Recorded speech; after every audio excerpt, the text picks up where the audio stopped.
الشيطان الرجيم بسم الله الرحمن الرحيم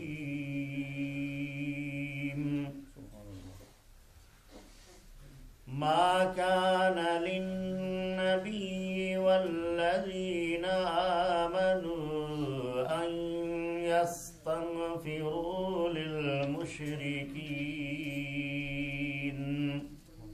ولو كانوا أولي قربى من بعد ما تبين لهم أنهم أصحاب الجحيم صدق الله العظيم.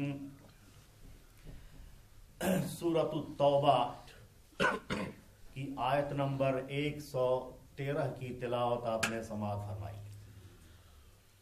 اس سے پہلے والی آیات بینات میں اللہ تبارک و تعالی نے مومنین کے صفات حسنہ بیان کیے تھے کہ مومن تائب ہوتا ہے، عابد ہوتا ہے، حامد ہوتا ہے، روزہ دار ہوتا ہے، رکوع اور سجدہ کرتا ہے، نیکیوں کا حکم کرتا ہے، برائیوں سے روکتا ہے اور اللہ کی لمٹس اور حدود کی حفاظت کرتا ہے.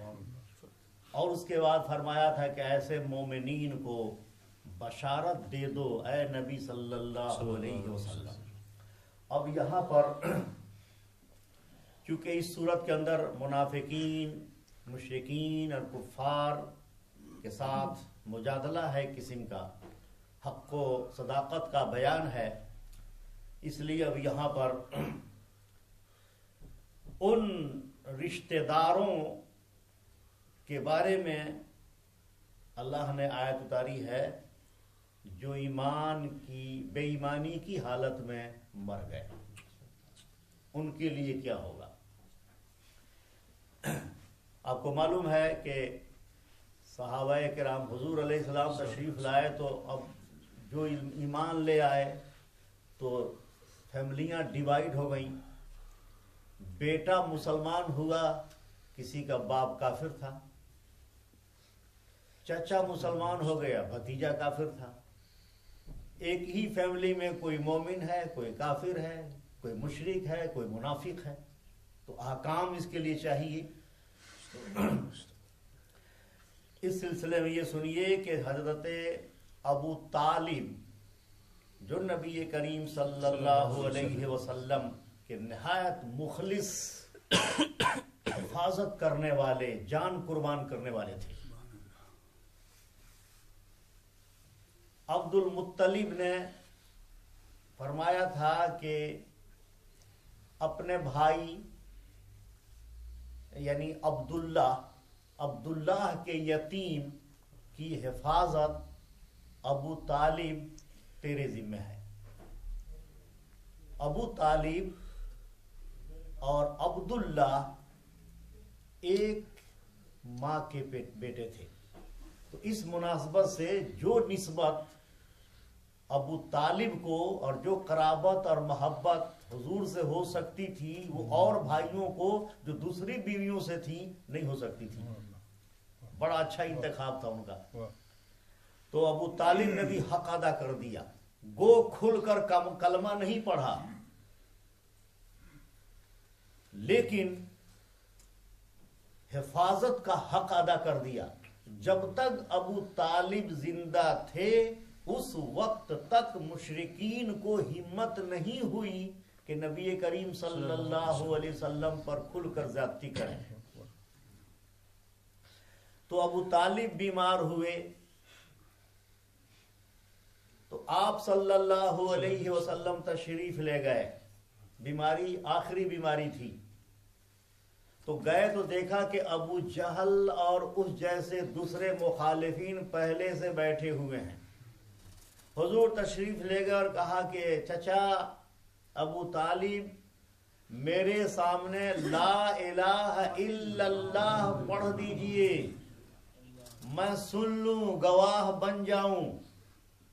کل قیامت کے دن اس پڑھنے کی وجہ سے میں اللہ کی بارگاہ میں آپ کے لیے حجت پکڑوں گا کہ میرا چچا بھی میرے ساتھ جنت میں جائے گا. تو دشمنوں نے ابو جہل وغیرہ نے کہا کہ ابو طالب اپنے باپ عبد المطلب کے دین سے پھر رہے ہو اور نیا دین قبول کر رہے ہو. حضور کہتے تھے پڑھ دیجئے، وہ روکتے تھے. حضور کہتے تھے کہ پڑھ دیجئے، وہ روکتے تھے. کان میں بھی کہہ دیجئے، سنا دیجئے مجھے. یہاں تک کہ اینڈ پر جیسا کہ روایت میں ہے اور تفاسیر میں ہے وہ یہ ہے کہ اخیر میں ابو طالب نے کہا تو یہ کہا کہ میں عبد المطلب کے دین پر ہوں. یہ کہا اور مر گئے. ایک دن یعنی مرنے کے بعد حضرت علی شیر خدا رضی اللہ تعالیٰ عنہ تشریف لائے اور کہا کہ ان امک الشیخ الدال قد مات. حضور آپ کا بوڑھا گمراہ چچا فوت ہو گیا، یعنی میرا باپ فوت ہو گیا. حضرت علی کے والد ابو طالب تھے. علی ابن ابی طالب بولتے ہیں ہم لوگ. تو حضور نے فرمایا کہ جاؤ اس کو مٹی میں دبا دو اور کچھ مت کرنا، پھر میرے پاس آنا. تو حضور نے فرمایا تھا کہ چلیے آپ نے نہیں پڑھا کلمہ تو میں آپ کے لیے استغفار پڑھوں گا، اس وقت تک مغفرت مانگوں گا جب تک اللہ مجھے روک نہ دے. حضور نے فرمایا ابو طالب سے کہ آپ نے کلمہ نہیں پڑھا، ان کافروں نے شور مچایا، نہیں پڑھنے دیا، تو میں آپ کے لیے اللہ سے معافی کی دعا مانگتا رہوں گا اس وقت تک جب تک اللہ نہ کوئی فیصلہ سنا دے. حضور دعا کرتے رہے. تو اس موقع پر یہ آیت اتری، ما کان للنبی والذین آمنوا ان یستغفروا للمشرکین ولو کانوا لی قربا. مومنین نبی کے لیے اور مومنوں کے لیے یہ مناسب نہیں ہے کہ مشرکین کے لیے مغفرت کی دعا کریں، اگرچہ وہ رشتہ دار ہوں، اگرچہ وہ قریبی رشتہ دار ہوں، لیکن حالت کفر و شرک میں مر گئے ہیں تو اب ان کے لیے دعا کرنا نہ نبی کے لیے ٹھیک ہے نہ ان کے ماننے والوں کے لیے ٹھیک ہے. یہ آیت اتری. لیکن مشرکین کے لیے دعا کرنا ہدایت کی یہ ہمارے لیے بالکل جائز ہے.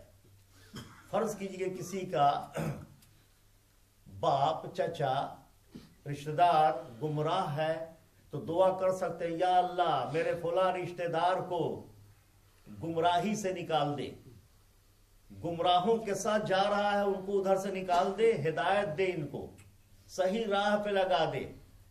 اسے بھی دعا کر سکتے یا اللہ ہمارے رشتہ داروں میں جو بے نمازی ہیں ان کو نمازی بنا دے. یہ سب خیریت میں داخل ہے، دعا میں داخل ہے. ہمارے کچھ رشتہ دار ہیں جو گندی چیز پیتے ہیں، یا اللہ ان سے توبہ کی توفیق دے. یہ دعا کرنا اور ہدایت کی دعا کرنا یہ دروازہ کھلا ہوا ہے. لیکن جب ہم کو یقین ہو گیا کہ ایک شخص ہمارا اپنا قریبی رشتہ دار حالت کفر میں مرا ہے تو پھر اب مغفرت کی دعا اس کے لیے نہیں کریں گے، کیونکہ اللہ نے جنت حرام کر دی ہے کافر پر، اور مغفرت کی دعا کرنے کا مطلب یہ ہے کہ اس کو جنت میں جگہ دے. تو پھر دونوں میں بالکل منافات ہے.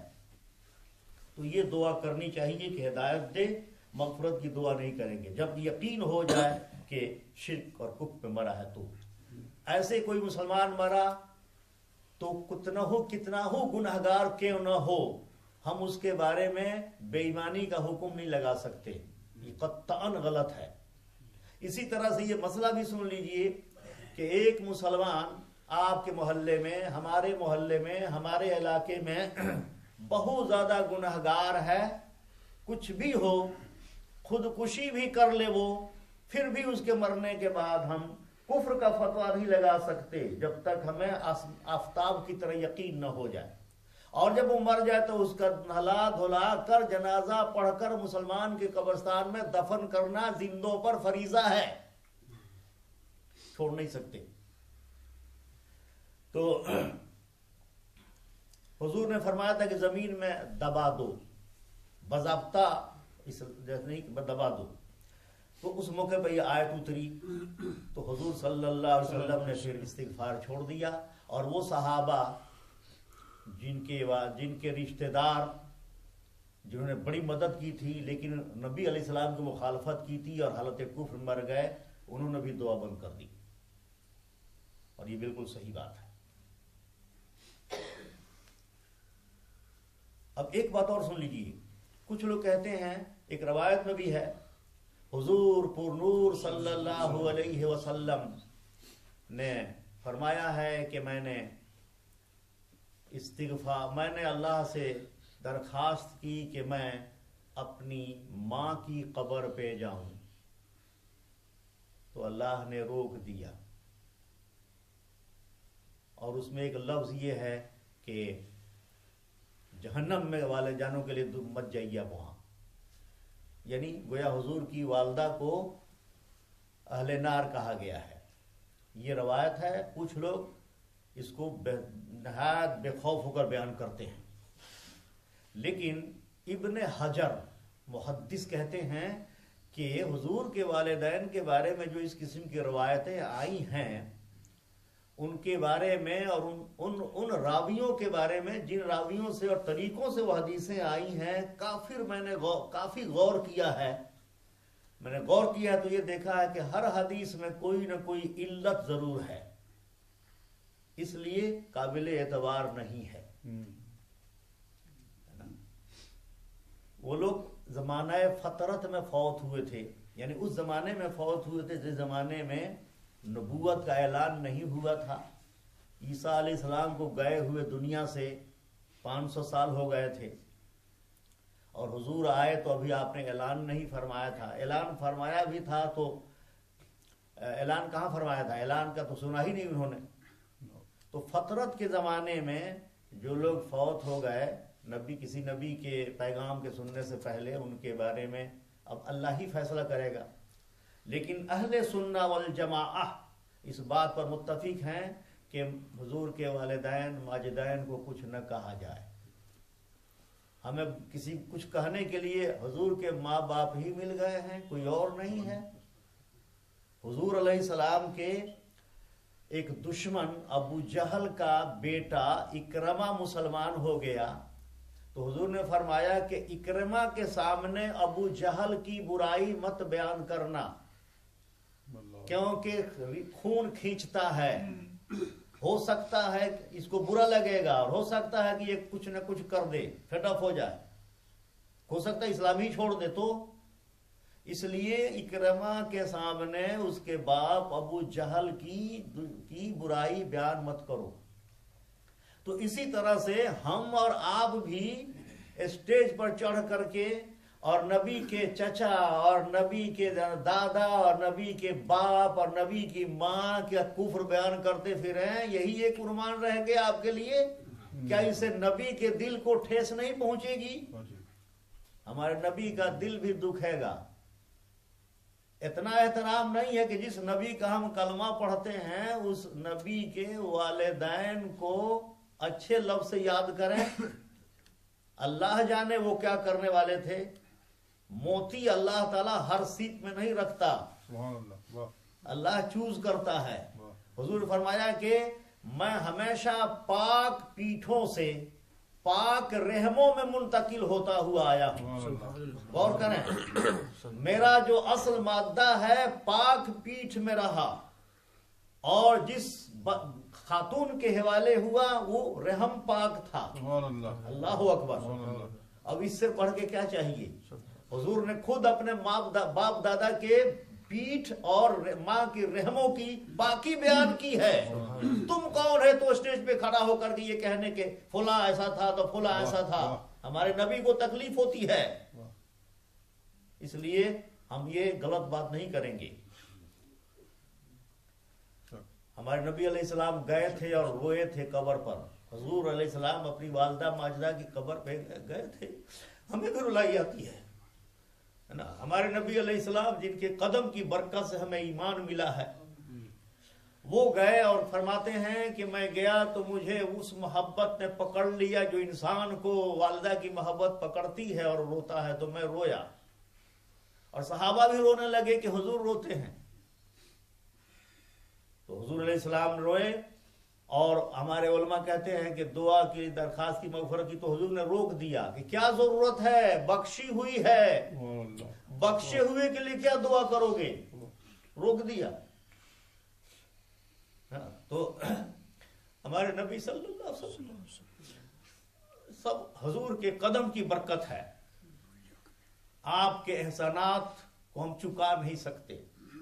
آپ کا حق ہے، نبی کا حق ہے کلمہ پڑھنے والے پر کہ آپ کا احترام کرے، آپ کے والدین کا احترام کرے، آپ کی اولاد کا احترام کرے. یہ ہمارا یہ حق ہے نبی کا ہم پر. اور جب بھی نام آئے تو احترام کے ساتھ، عزت کے ساتھ، ایسے نہیں کہیں گے جیسے کہتے ہیں اے فلانا اے فلانا، ایسا نہیں کہیں گے. تو ہمارے نبی صلی اللہ علیہ وسلم، اللہ ہماری جانیں ان پہ قربان کرے، اور آپ کے فیض و برکات سے ہمیں اتنا زمانہ ہو گیا، اتنا دور ہیں ہم، پھر بھی رسول کا نور ادھر دل پہ اتر رہا. ہمارے نبی علیہ السلام آفتاب نبوت، مہتاب رسالت ہیں. اس لیے آپ کہ کسی بھی پہلو سے کسی طرح سے کوئی بات کرنا جس میں توہین نکلے مومن کے لیے جائز نہیں ہے. امام محمد رضا فاضل بریلوی رحمت اللہ علیہ نے میلاد کے بارے میں ایک رسالہ لکھا ہے. کچھ لوگ کھڑے ہو کے سلام پڑھتے ہیں جیسے ہم لوگ بھی پڑھتے ہیں، یا نبی سلام علیک، یا رسول سلام علیک. میلاد شریف میں کھڑے ہو کے سلام پڑھتے ہیں ہم. کچھ لوگ کہتے ہیں کہ یہ بدعت ہے، مت کرو.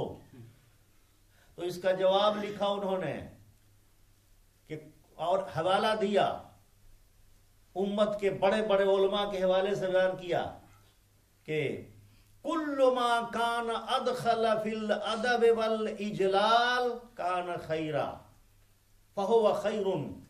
ہر وہ بولی، ہر وہ عمل جس سے پیارے رسول صلی اللہ علیہ وسلم کی زیادہ سے زیادہ عظمت ثابت ہو، وہ اسلام میں محبوب ہے. ہر وہ کام جس سے نبی کا احترام ٹپکے، ہر وہ جملہ جس سے نبی کی شان ٹپکے، ہر وہ عمل جس سے نبی کا احترام اور بھلائی بزرگی ٹپکے، اسلام کی نگاہ میں وہ عمل اور وہ قول محبوب ہے. اب فرماتے ہیں کہ بیٹھ کے پڑھو یا نبی سلام علیہ، یہ بھی ٹھیک ہے. کھڑا ہو کے پڑھو تو وہ اس سے زیادہ ٹھیک ہے. تو حضور کا احترام زیادہ کسے ٹپک رہا ہے؟ کھڑا ہو کے کہیں احترام سے یا نبی سلام علیہ، تو یہ اس میں حضور کا احترام زیادہ ہے. اور دیکھیں قرآن حدیث میں ہے کہ کھڑا ہونے والا بیٹھنے والے سے بہتر ہے نا. تو یہ چیزیں ہیں کہ سب احترام کی بات ہے. جس کے دل میں نبی کا احترام ہوگا ان کے جوتے کا بھی احترام کرے گا. جس کے دل میں نبی کا احترام ہوگا حضور کی ہر وہ چیز سے احترام کرے گا جو آپ کو پیاری ہے. تو یہ آیت اتری کہ فرمایا کہ it is not fitting for the prophet and for the believers that they ask for forgiveness for mushrikeen even though they be their kin of near of kin. نبی کے لیے اور نبی کے ماننے والوں کے لیے یہ مناسب نہیں ہے کہ جو حالت کفر و شرک میں مر گئے ہیں ان کے لیے مغفرت کی دعا کریں اگرچہ وہ قریبی رشتہ دار ہوں. من بعد ما تبین لهم, after that it has become clear to them that they are people of hell. جب یہ پتہ چل گئی یقین کے ساتھ کہ وہ جہنم والے ہیں تو اب استغفار کی دعا مت کرو. یہ یاد رکھیں قید. After it has become clear to them that they are people of hell. یہ آفتاب کی طرح ہم کو یقین ہو جائے کہ وہ جہنم میں جائے گا, کفر پر مرا ہے, تو دعا نہیں کریں گے. تو یہ تو دو ہی شکل ہے نا, یا تو مرتے وقت کوئی کہہ دے کہ میں مسلمان نہیں ہوں, یا زندگی بھر بت پوجتا رہا اور اسی حالت میں مر گیا, تب ہم کو یقین ہوگا. جو جیسا ہے اس کو ایسے ہی کی اسلام نے کہا ہے کہ کرو. بہرحال اب یہاں سے ایک سوال کا جواب دے کے میں ختم کرتا ہوں. سوال یہ ہے کہ ابراہیم علیہ السلام اپنے باپ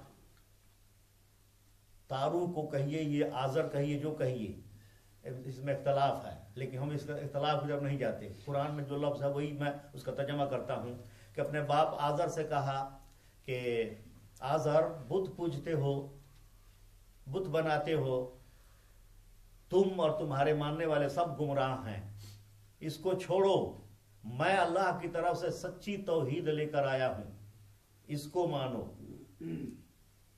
تو اس نے کہا تھا کہ میرے معبودوں سے ہٹ رہے ہو. اس زمانے میں اولاد بالکل ماں باپ کے حق میں ہوتی تھی, بلکہ یوں سمجھیے کہ ہٹنا ان کے لیے مناسب نہیں تھا, غلام کی طرح رہتے تھے. دیکھ بھال بھی کی تھی انہوں نے ابراہیم علیہ السلام کی. تو کہا تھا کہ میں تمہیں سنسار کر دوں گا, یعنی Azar said that I will stone you till your death. اتنا پتھر ماروں گا کہ تم مر جائے گا. وَهْجُرْنِي مَلِيًّا, مجھ کچھ تھوڑا دم دھرو, میں نہیں چھوڑوں گا تم کو, مار ڈالوں گا. تو کہا تھا سلام علیک, گڈ بائے, سلام ہو آپ پر. استغفر لک ربی انہ کان بی حفیہ, میں آپ کے لیے اللہ سے دعا کرتا رہوں گا. دیکھیں اللہ کے یہاں آپ کے لیے دعا کرتا رہوں گا, کیونکہ اللہ میرے ساتھ بڑا مہربان ہے. حفیہ. تو ابراہیم علیہ السلام نے مشرک آزر کے لیے استغفار کیا, دعا کی, اور یہاں کہہ رہا اللہ کہ دعا مت کرو مشرکین کے لیے جو کفر پہ مر گئے. تو دونوں میں بظاہر مخالفت نظر آتی ہے, تضاد بیانی نظر آتی ہے. تو اس کا جواب اللہ دے رہا ہے کہ کہاں گیا, ابراہیم علیہ السلام prayed for forgiveness for his father Azar only because he had made a promise to him. صرف اس لیے کہ وعدہ کر لیا تھا کہ میں آپ کے لیے استغفار کرتا رہوں گا.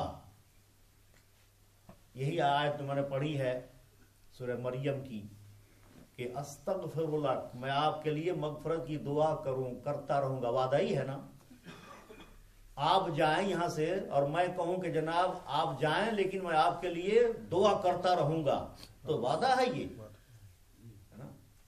تو آپ نے فرمایا کہ good bye Azar, I am leaving Iraq, migrating from it to other places, but I will ask for you forgiveness from Allah subhanahu wa ta'ala because he is very merciful to me and he will accept my prayer for you. میں دعا کرتا رہوں گا. تو استغفار کا وعدہ کیا تھا کہ نہیں. تو اس وعدے سے, کیونکہ جب تک آدمی زندہ ہے اس وقت تک امید رکھتا ہے آدمی سے. جب تک کوئی زندہ ہے اس وقت تک ہمیں امید ہے کہ شاید وہ توبہ کر لے. جب مر گیا تو پھر امید ختم ہو جاتی ہے. تو اس لیے استغفار کا مطلب یہ تھا کہ میں دعا کروں گا کہ اللہ آپ کو توبہ کی توفیق دے اور کفر سے نکال کر توحید کی توفیق عطا فرما دے. تو اس کی وجہ سے وہ دعا کرتے رہے کہ امید تھی کہ شاید آزر شرک سے توبہ کر لے، اس لیے دعا کرتے رہے. آج اگر کسی کا باپ کافر ہے اور زندہ ہے تو بیٹے کے دل میں یہی تو امید ہوگی کہ شاید آج نہیں تو کل، آج نہیں تو کل توبہ کر لے گا. آپ بھی دعا کرتے رہیں گے، ہم بھی کرتے رہیں گے. تو اسی طرح انہوں نے کہا کہ نہیں مانتے ہو اب مجھے سنساری کی تھریٹ کرتے ہو تو میں تیرے لیے دعا کرتا رہوں گا، اللہ کسی دن تیرا دل کھول دے جب تک تو زندہ ہے. فَلَمَّا تَبَيَّنَ لَهُ أَنَّهُ عَدُوٌّ لِلَّهِ But when he knew that Azar was an enemy of Allah, then he disowned him. جب ابراہیم علیہ السلام کو یہ پتہ چل گیا کہ آزر کسی طرح سے سنبھلنے والا نہیں ہے بلکہ یہ اللہ کا دشمن ہے، مشرک ہے، تو آپ نے اسے قطع تعلق کر لیا. یہ دعا بھی بند کر دی کیونکہ اب کوئی فائدہ نہیں ہے. ان ابراہیم لأواہ حلیم. Surely Ibrahim alayhi salam was tender hearted, forbearing. ابراہیم علیہ السلام دل کے بڑے نرم تھے، نہایت بردبار تھے، ایذا تکلیف جھیلتے تھے لیکن اف نہیں کرتے تھے. حلیم کہتے ہیں اس کو. یہ لفظ اللہ نے اپنے لیے بھی استعمال کیا ہے. واللہ غفور حلیم.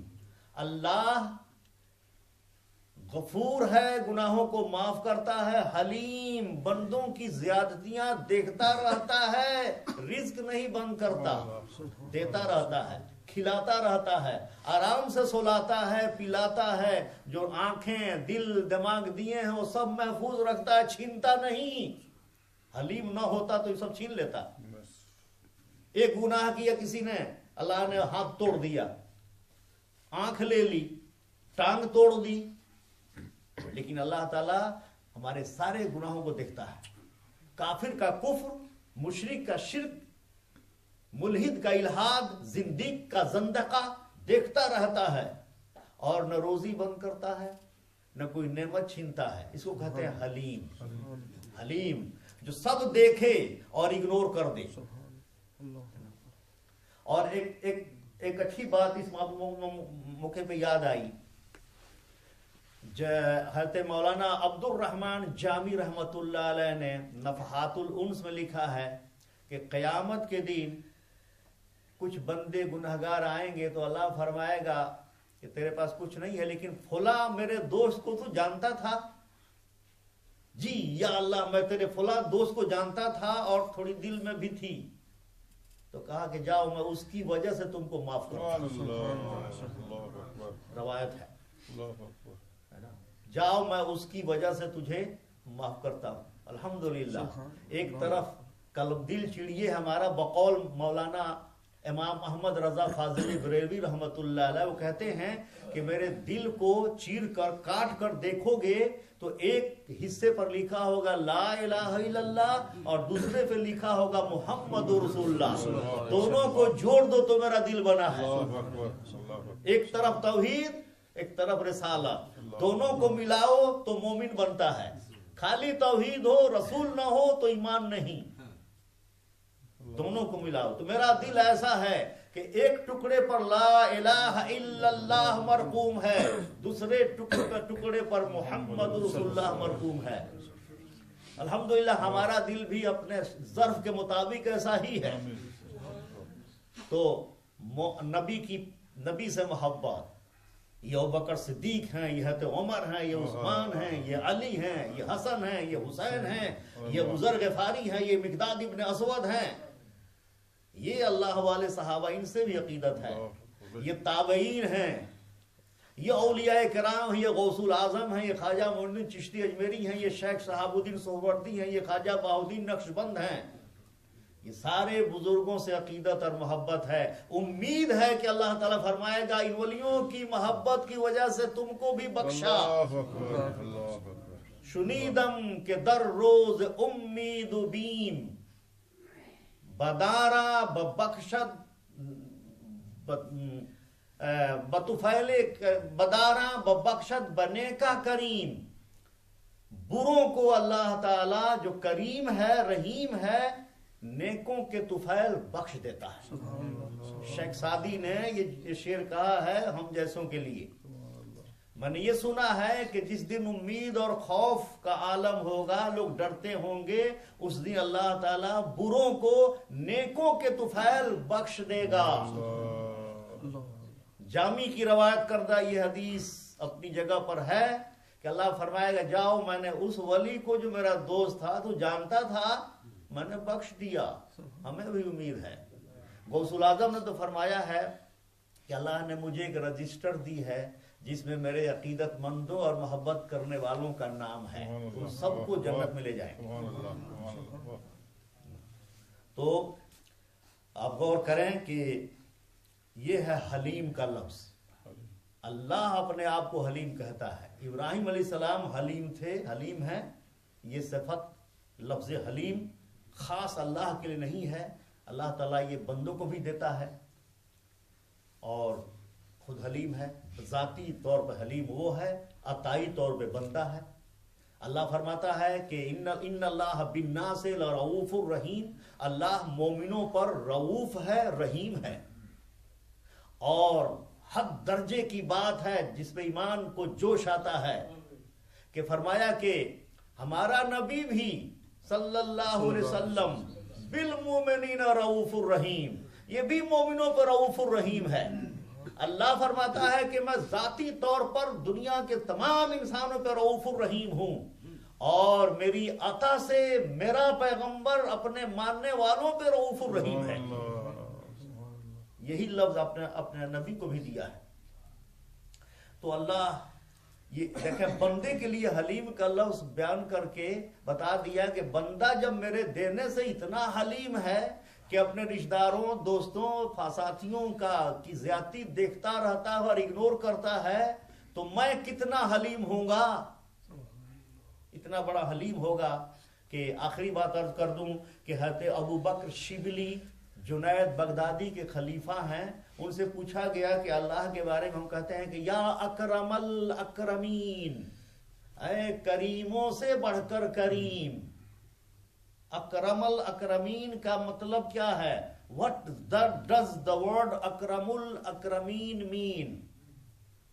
کریموں کا کریم, کریموں سے بھی بڑھ کر کریم. ارحم الراحمین, رحم کرنے والوں سے بھی بڑھ کر رحیم. تو انہوں نے کہا کہ اس کا مطلب یہ ہے کہ اللہ تعالیٰ قیامت کے دن جب کسی گناہگار کو کسی گناہ کو چھوڑ کر معاف کر دے گا. مثلا ایک آدمی کا نامہ اعمال پیش ہوا جس میں یہ لکھا تھا کہ اس نے جناب فلاں فلاں غلطی کی ہے. اللہ نے کہا کہ چھوڑو معاف کرتا ہوں, میں حلیم ہوں, میں کریم ہوں میں. تو اب اسی گناہ والے 10 دفتر اور پیش ہوئے, 50 آدمی اور آئے اس کی بارگاہ میں جو سیم گناہ کیے ہوئے ہیں. تو اللہ فرمائے گا اس گناہ پر تو میں معافی کر چکا ہوں, اب ان کو کیا پکڑو, ان کو بھی معاف کیا میں نے. اب سمجھ گئے, اس کو کہتے ہیں اکرم الاکرمین. ایک خطا پر اگر میں کسی کو معاف کر چکا ہوں تو اسی خطا کا مرتکب اگر کوئی دوسرا ہو تو اللہ اسے نہیں پوچھے گا, اس کو بھی معاف کر دے گا یہ کہہ کر کے کہ یہ خطا تو میں نے معاف کر دی ہے, اب دوسروں کے کیوں پکڑوں, وہ بھی معاف یہ بھی معاف, ہزاروں ہو تو معاف. اس کو کہتا ہے اکرم الاکرمین. اللہ اکبر. اللہ کا رحم و کرم دیکھیے تو دل جھومتا ہے اور پھر پتہ چلتا ہے کہ بس سب کچھ ہمارے ہاتھ میں ہے. لیکن جب اس کی بے نیازی دیکھیے تو تھر تھر کانپتے ہیں. آدمی کو بڑے بڑے لوگ ڈرتے ہیں. دیکھیے یہ قرآن شریف کی آیات بینات ہے. دعا کے بارے میں ایک بات اور سن لیجئے, دعا مومن کی ہتھیار ہے. حدیث میں ہے کہ الدعا و صلاح, دعا ویپن ہے. الدعاء مخ العبادہ، دعا کیا ہے؟ عبادت کا مغز ہے.